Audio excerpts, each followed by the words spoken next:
அனைவருக்கும் வணக்கம். மத்திய அரசு ஊழியர்கள் மற்றும் ஓய்வூதியதாரர்களுக்கு ஒரு முக்கியமான செய்தி. மத்திய அரசு ஊழியர்கள் மற்றும் ஓய்வூதியதாரர்களுக்கு மகிழ்ச்சி அளிக்கும் விதமாக 8வது ஊதிய குழுவை நடைமுறைப்படுத்துவதற்கான அமைச்சரவை ஒப்புதல் தற்போது வெளிவந்திருக்கு.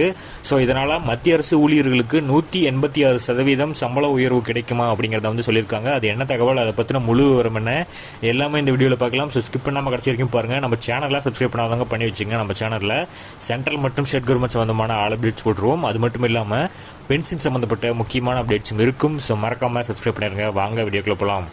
ஃபர்ஸ்ட் ஆஃப் ஆல் பார்த்தீங்கன்னா 8வது ஊதிய குழு அங்கீகரிக்கப்பட்ட நிலையில் மத்திய அரசு ஊழியர்களோட குறைஞ்சபட்ச சம்பள உயர்வு 186% என்ற அளவில் இருக்கும் என எதிர்பார்க்கிறார்கள். ஸோ 7வது ஊதிய குழுவின் கீழ் ஊழியர்கள் தற்போது மாதத்திற்கு குறைஞ்சபட்ச அடிப்படை சம்பளமாக 18,000 ரூபாய் பெறுகிறார்கள் என்பது குறிப்பிடத்தக்கது.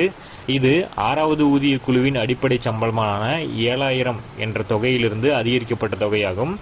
ஸோ தேசிய கூட்டு ஆலோசனை இயந்திர குழுவின் அதாவது ஜேசிஎம் செயலாளர் சிவ்கோபால் மிஸ்ரா அவர்கள் குறைஞ்சபட்ச அதாவது 2.86 பிட்மென் ஃபேக்டரை எதிர்பார்ப்பதாக கூறியிருக்காங்க. இது 7வது ஊதிய குழுவின் கீழ் 2.57 பிட்மென் ஃபேக்டர் காரணியை ஒப்பிடும்பொழுது 29 அடிப்படை புள்ளிகள் அதிகமாகும். ஸோ அடுத்ததாக மத்திய அரசு 2.86 என்ற பிட்மென் காரணியை அங்கீகரித்தால் அரசு ஊழியர்களோட குறைஞ்சபட்ச சம்பளம் 186% அதிகரிக்கும். ஸோ அதாவது 51,480 ரூபாய். ஸோ 186% அப்படிங்கிறது 18,000 51,480 ரூபாயாக உயரும் என கூறப்படுகிறது. தற்போது ஊதியம் சொன்ன மாதிரி 18,000 ரூபாயை ஒப்பிடும் பொழுது இந்த மடங்கு உயரும். ஸோ பிட்மென் ஃபேக்டர் மேலும் ஏதேனும் உயர்வு ஏற்பட்டால் சம்பளத்தில் அதற்கேற்ப உயர்வு ஏற்படும். ஊழியர்களின் ஓய்வூதியம் மற்றும் சம்பளமும் 2 மடங்காக உயரும்.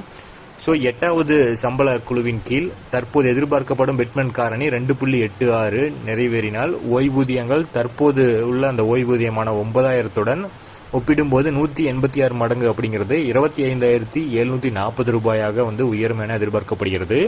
ஸோ 7வது ஊதிய குழு அரசு ஊழியர்களின் சம்பளத்தில் கணிசமான உயர்வுக்கு இந்த வழிவகுத்த 7வது சம்பள ஆணையம் 2014 பிப்ரவரி மாதம் முதல் உருவாக்கப்பட்டது. ஸோ அதன் பரிந்துரைகள் ஜனவரி 1, 2016 செயல்படுத்தினாங்க. ஸோ 7வது ஊதிய குழுவை 2014 பிப்ரவரியில் உருவாக்கப்பட்டு 2016 ஜனவரியில் இதை செயல்படுத்தினாங்க.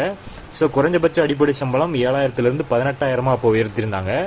ஊதிய அமைப்பு, கொடுப்பனர்வுகள் மற்றும் ஓய்வூதியங்களை திருத்தம் செய்தல், ஊழியர் மற்றும் ஓய்வூதியர்களுக்கான சுகாதார காப்பீடு திட்டத்தை அறிமுகப்படுத்துதல் மற்றும் ஜனவரி 1, 2016 முதல் அதாவது அதற்கு முன் ஓய்வு பெற்றவர்களுக்கான ஓய்வூதிய முறையில் திருத்தம் ஆகிய முக்கிய பரிந்துரைகள் அதில் அடங்கியிருந்தது. ஸோ பொறுத்திருந்து பார்ப்போம். இதற்கான ஒப்புதல் அதாவது 8வது ஊதிய குழுவுக்கான ஒப்புதல் தற்போது கொடுத்துட்டாங்க. இனி என்னென்ன மாற்றங்கள் வரும் அப்படிங்கிற முழு தகவலையும் நம்ம சேனலில் உடனடியாக அப்டேட் பண்ணிகிட்டே இருப்போம். ஸோ மறக்காமல் நம்ம சேனலை சப்ஸ்கிரைப் பண்ணி வச்சுக்கோங்க. இதை உங்கள் நண்பர்களுக்கும் கூட பணியாற்றக்கூடிய சக ஊழியர்களுக்கும் இதை அனுப்பிவிடுங்க. தேங்க்யூ.